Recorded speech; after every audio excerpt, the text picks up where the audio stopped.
I currently work as a cop in a pretty small town. It's surrounded by woods and parks. The forests are not part of any national park system, but I feel as if it's as big as one. I have to be vague about the area because I don't think my boss would appreciate me talking about this case. It's still pretty big news considering nothing ever happens in this area.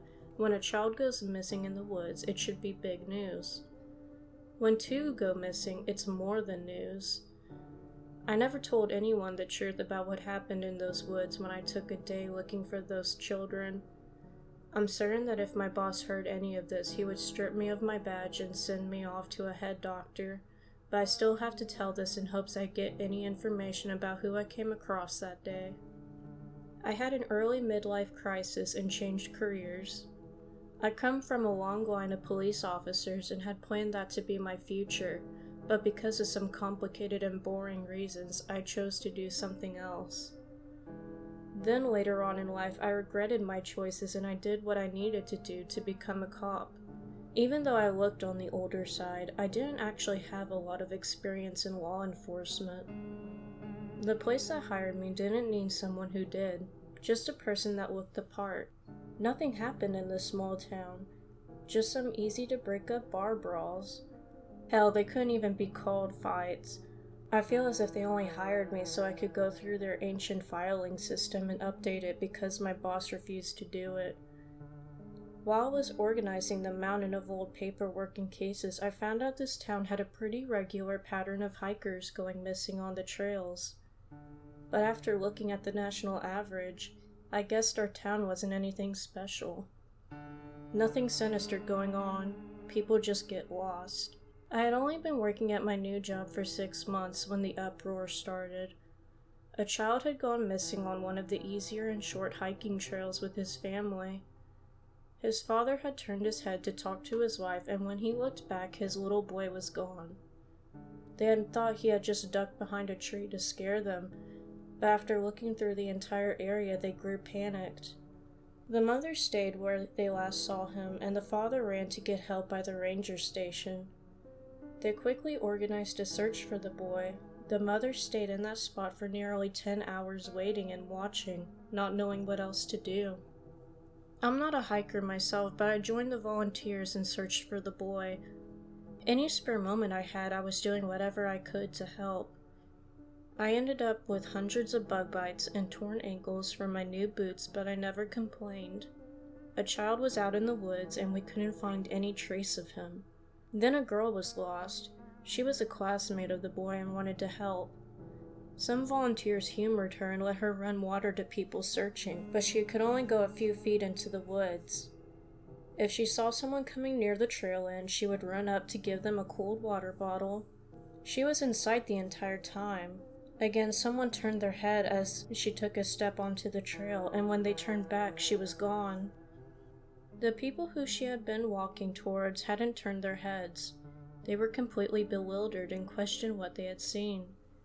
She simply was gone in a blink of an eye. No one had a logical reason for it, so they didn't dwell on how the children disappeared, only that they now had 2 missing. Helicopters came and scent dogs joined the search, but after a week the search was trying to recover a body. 2 children under the age of 10 in the woods for that long wasn't likely to last. I had been doing whatever I could in those days but felt useless. My boss noticed how badly this case was on my health and forced me to take 1 day off. After all, I wasn't a hiker and an expert in cases like these. I had done everything I could, and if I kept hiking, I would burn myself out. He felt like there was more than enough people looking. I could rest for a day, then go back at it full force. I did not listen to him. I did go to bed early the night before so I could be up at the crack of dawn to go back on the trails. I wasn't a part of the volunteer teams, and my boss told them I shouldn't be out there. They gave me some looks but let me go hiking as long as I promised to stay on the short trails and not go into the woods. Which I agreed. I could get lost and that wouldn't help anyone.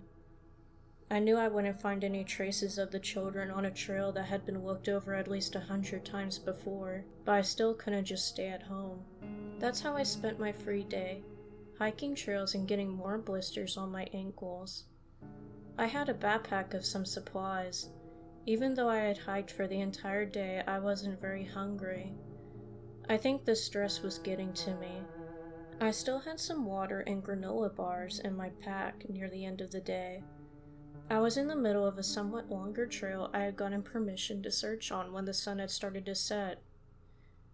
I decided to start heading back, but knew it would be dark by the time I arrived at the end of the trail and to the ranger station in front of the woods. I knew I wasn't going to find anything, but still felt disappointed ending the day empty-handed. The orange light of the sun had faded into a gray light, a strange gray light that made bright colors pop. I had forgotten how strange that time of day looked. My orange shirt nearly looked neon in the gray light. Because of the odd light, I saw a bright light on the trail easier than I might have had at a different time of the day. The trail had a slope to it. I had just reached the top ready to go down when I saw the light on the trail. I squinted to see a person standing wearing a long white and baggy sweater. The day had been hot and not at all sweater weather. The person was short and my heart started to race, but this person didn't look short enough to be 7. But it was still very strange to see a preteen just standing in the middle of the trail. I went down the slope and towards them, hoping I looked friendly and they didn't book it into the woods. "Hey, are you alright?" I asked when I saw I was a few steps away from them. At first I thought they had been wearing a long white hat of some sort, but when I got closer I saw their hair was pure white. Either this was a very short older person or this child dyed their hair. I noticed they weren't wearing any shoes and found that strange. Their feet weren't dirty from walking in the woods, and I didn't see any abandoned shoes around the trail. I had no idea how they went bare feet without tearing up their soles. Hearing my voice, they turned to face me. Their hair fell over their face, making it hard to see their face. I guess they were a boy, even if they had hair on the longer side. Alarm bells were ringing just in the back of my head, but I couldn't ignore a lost child in the middle of the woods. "I'm a cop. You're safe. My name is Hugh." I was carrying my badge in my backpack and held it out for the boy to see. The boy still hadn't spoken or reacted in the slightest, but at least he was looking at me, showing he was listening. "Are you lost? Where's your parents?" I asked as gently as I could. I couldn't blame the boy for being scared of a random man coming up to him in the woods. I hoped he trusted me enough to bring him to the ranger station so we could get help. We had to find out where the boy's family were, and make sure he wasn't in any kind of trouble. Protective instincts I didn't even know I had were kicking in. I wanted to carry him out of the woods to make sure he wouldn't hurt his feet walking, but getting any answer from that kid would be a win. Best not to make him too uncomfortable. He hadn't responded to any of my questions, so I got down on his level to keep trying. "What's your name?" "Ellie." I finally got something out of him. His voice was so soft I could barely hear it, but I had a name. "I'm going to the ranger station. How about you come with me? If you feel comfortable with it, we could hold hands so we don't get lost." I saw his hands fidget a little at the end of his large sweater as his eyes darted back and forth considering what I had asked. Because I had gone down a little lower, I could see his eyes through his white hair. His hair wasn't dyed. He was albino, judging by his pink-reddish eyes. A rare condition I had never seen in person before. I heard people with the condition had bad eyesight. It would be dark soon, and I was surprised there was still light after how long we spoke for. Holding hands would be a good idea if he couldn't see when the sun did finally set. He came to a decision and held out his hand to let me take it. He seemed like a shy kid, so I didn't push any more conversation and took my small win. When we started to walk, I kept an eye on the ground, making sure I was guiding him away from anything that might harm his feet. I wish I had brought a pair of extra socks that day. Ellie was very light-footed, though. He carefully walked around the twigs on tiptoes, as if it was second nature to him. I remember not wearing shoes as a child, so maybe he had just adjusted without them. I wish I had a way to leave a note where I found him. If his parents were nearby, they would be worried, but I assumed they would go where we might be headed once they couldn't find him. I had my phone on me, and I was glad it still had a charge. Still holding Ellie's hand, I tried to unlock my phone with one hand. It had frozen, which I thought was weird, It had never frozen before. I tried to restart it and my lock screen never came back on, but the clock remained the same time it was when I first checked it. The sun still hadn't set and my phone clock wasn't moving. I wanted to call the station saying I found Ellie, but no matter what I tried, my phone just refused to work. I shoved it into my pocket to try and use it again at a different time. As we walked down a slope, I get hit with deja vu. I thought I had already walked down this slope, in fact. I just found Ellie at the bottom, but I ignored it. The woods all looked the same to me. I could just be getting confused by my surroundings in the dark. I was never a good hiker, but when we hiked up another slope and came down again, I was seriously starting to think a tree growing on top of a boulder was the same one we had just passed by. My throat was starting to get dry and panic was rising in my chest. Why did everything look the same? Why had the sun not set yet? And why would my phone clock not move? I pushed those worries down until we passed by the same tree growing on top of the boulder a third time. I didn't want to stress out Ellie, who had silently been walking beside me the entire time. Ellie, could you do me a favor? I don't mean to worry you, but could you stand right there as I look over that slope ahead of us? I just want to look ahead. I swear I won't leave you. The boy gave me a nod and looked like he didn't want to let go of my hand, but he let it go and I half jogged up the trail to the small hill in front of us. When I started to walk away, Ellie had crouched over and started to shove sticks in the dirt. When I saw the top of the hill, it gave me tunnel vision. I thought I was going to faint. I stood staring at Ellie, crouching over playing with sticks. I looked behind me and saw the same thing. This couldn't be happening. I had to be seeing things. Maybe Ellie had a twin and they were messing with me. I jogged down and walked over to the tree I was using as a landmark. I put my useless phone on top of a root. Ellie was staring at me and I gave him a smile. Humor me, I told him, and started up the slope again. When I reached the top, Ellie still had his line of sticks, but I felt a weight in my pocket. My phone was no longer on the tree root, it had returned to my pocket. What the hell? I asked slowly to myself. I had to be going crazy. Maybe the stress had finally gotten to me. I couldn't be stuck in a loop. These things just didn't happen.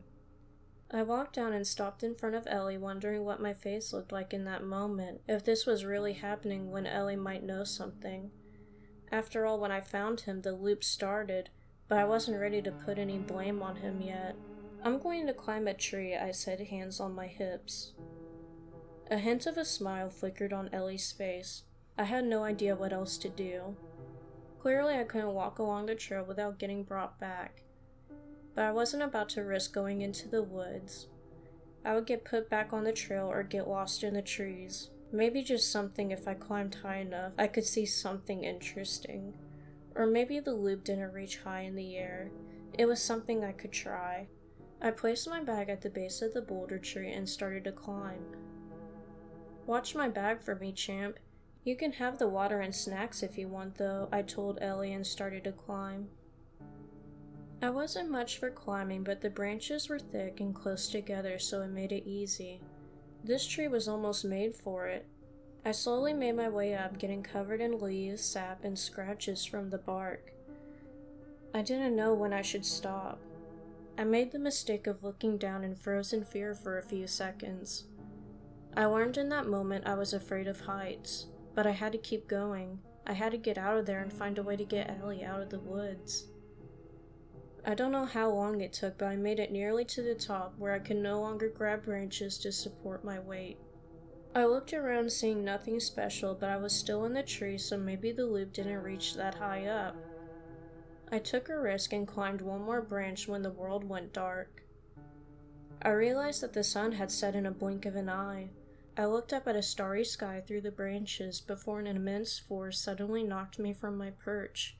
It felt like an invisible hand had grabbed around me and plowed my body through all the branches I had just climbed. The pain was nothing I had ever felt before. I heard my legs break before I felt it. My ribs were crushed and a knock to my skull, thankfully making my world dark. When I woke up, I was on the bottom of the trail right next to Ellie, who I'm pretty sure was just poking me with a stick. I screamed sitting up, patting my body looking for what was broken, only to find myself in one piece.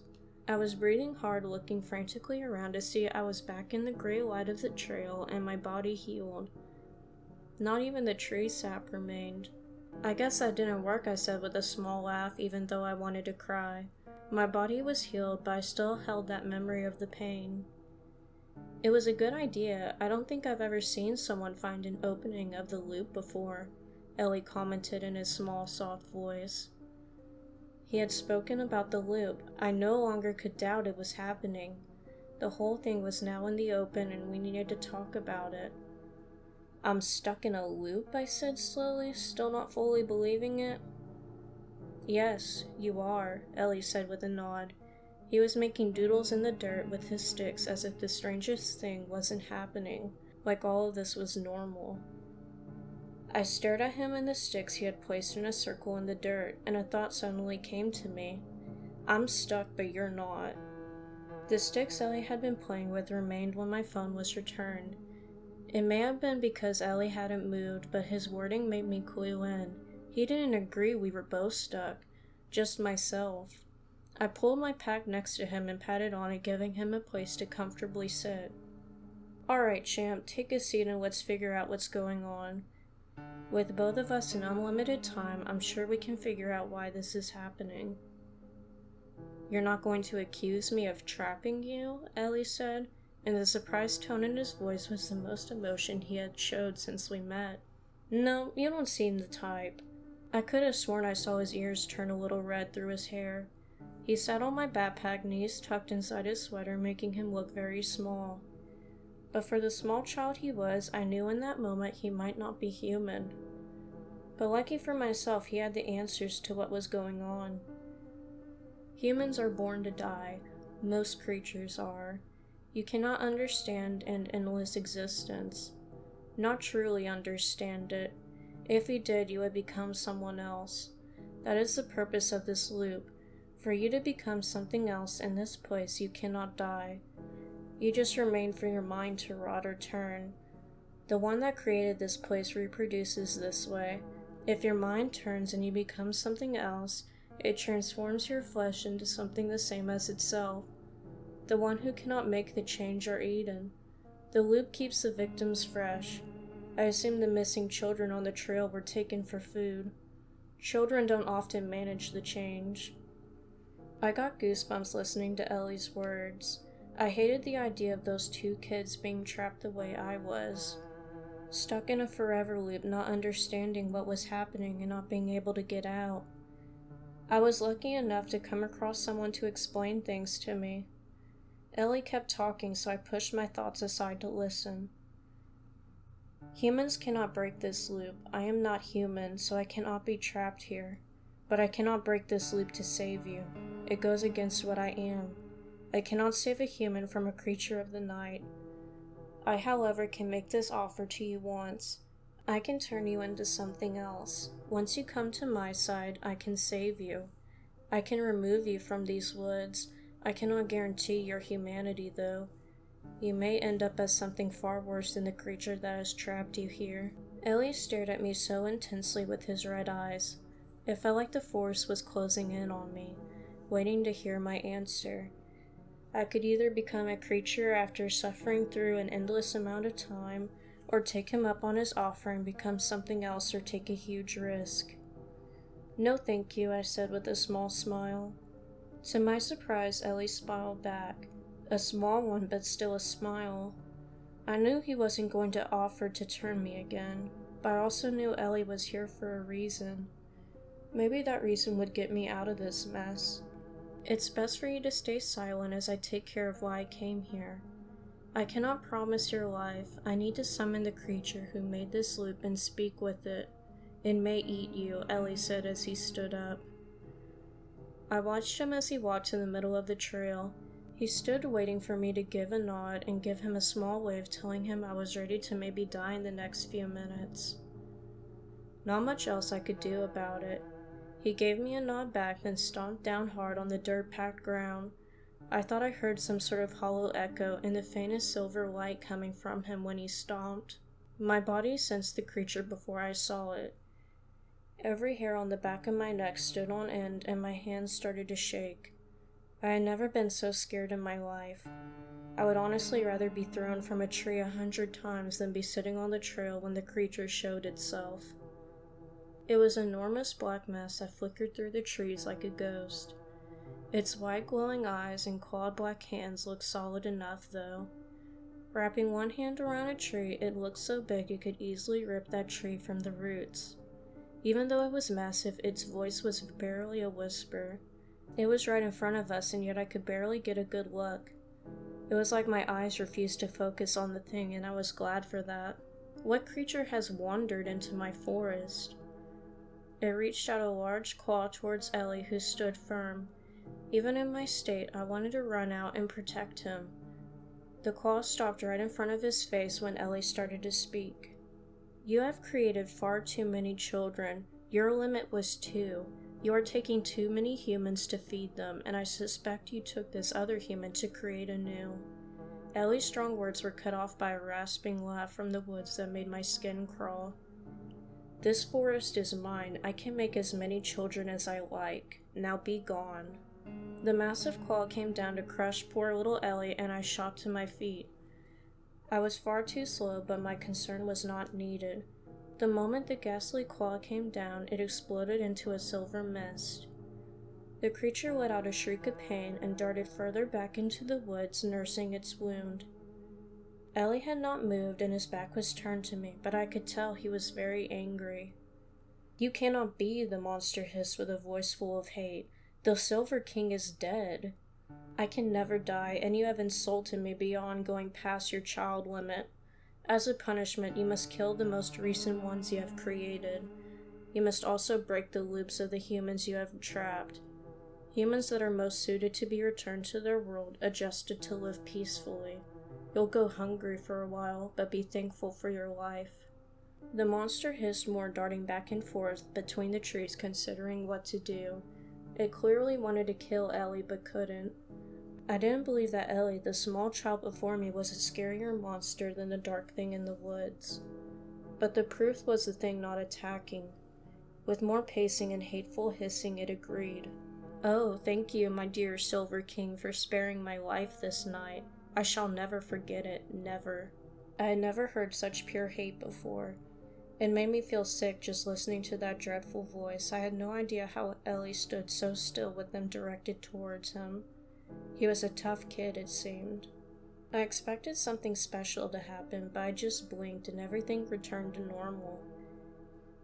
It was dark, meaning the sun had finally set. Ellie stood in the same spot, the monster in the woods gone. I checked my phone, finding it working, but I didn't use it to call for help. I knew I was safe to walk to the end of the trail and out of the woods. Ellie looked at me with a hard-to-read look on his face. It lightened when I offered my hand to him so we could continue the way we had started. Even in the dark, I saw his face flush a little. He was a big, important figure among very dark, scary creatures. I don't think he often was treated like the child he was and appreciated the gesture. I wish I had spoken to him on our walk. I didn't know what to say after everything I had seen. I was going through ideas in my head when I saw something else on the trail in front of us. My throat closed and I felt tears coming to my eyes. The missing children stood alone, holding hands and looking very scared. I let go of Ellie's hand to run over to the poor lost kids. I checked them over, finding them to be safe and perfectly fine. But when I looked back, Ellie was gone. I was a bit suspicious bringing 2 of the missing kids out of the woods. 2 kids that should have been dead and looked the same as they did when they had gone missing. But I had a solid alibi when they had been on the trails.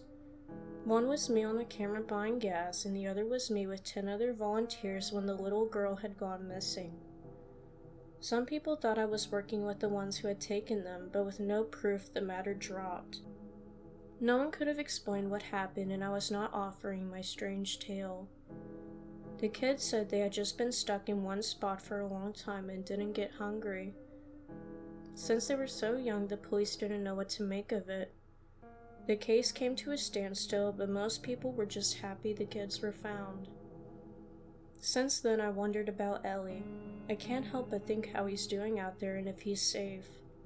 Of course he's safe, he seems like a big deal, but I can't help myself. I've been looking, trying to find any mention of him, but so far nothing.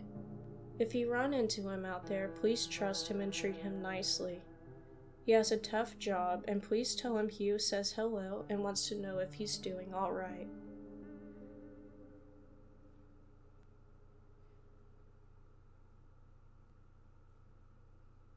Hey guys, thanks for listening to today's story. It was on r/NoSleep and it was posted by /02321 and it's called I Met a Very Strange Boy in the Woods During a Missing Persons Case. If you liked it, please hit the subscribe button and turn post notifications on so you won't miss my next upload. Thanks again and be careful next time you venture out in the woods.